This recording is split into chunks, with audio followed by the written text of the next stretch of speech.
أنا هبدأ دايت يوم الأحد. ويظل الدايت الأخير حلم لن نصل إليه أبداً. ربع فرخة مشوية و50 جرام رز وتشرب قرفة، والفطار بيضة مسلوقة وخيارة. كفاية الدايت الأسبوع كفاية. بيضة مقلية ونص برتقانة و5 حبات كمون على لتر مية. أنا بفكر أعمل كيتو. أنا عملت دايت الفطار أهم وجبة، والسنة دي عملت دايت الصيام المتقطع، والفطار مش مهم. صوم الصيام المتقطع هو الحل. اوعى تفطر.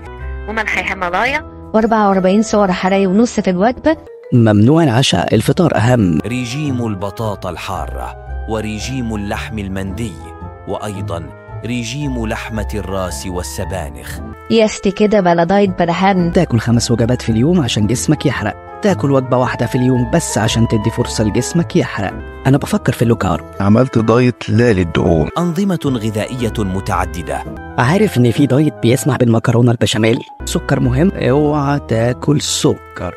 هنعمل دايت تاني، ده دايت لسه نزل جديد. ومؤخرا ريجيم الكنافة بالمانجا. لو عجبك المحتوى هتلاقي الحلقة كاملة تحت الفيديو، وباقي الحلقات في الوصف. لايك، شير، سبسكرايب، وفعل جرس التنبيهات. اكتب لنا في كومنت أكتر فيديو عجبك، واقترح موضوع الفيديو اللي جاي، واسمك هيتكتب في الحلقة. يوتيوب يا ميديا.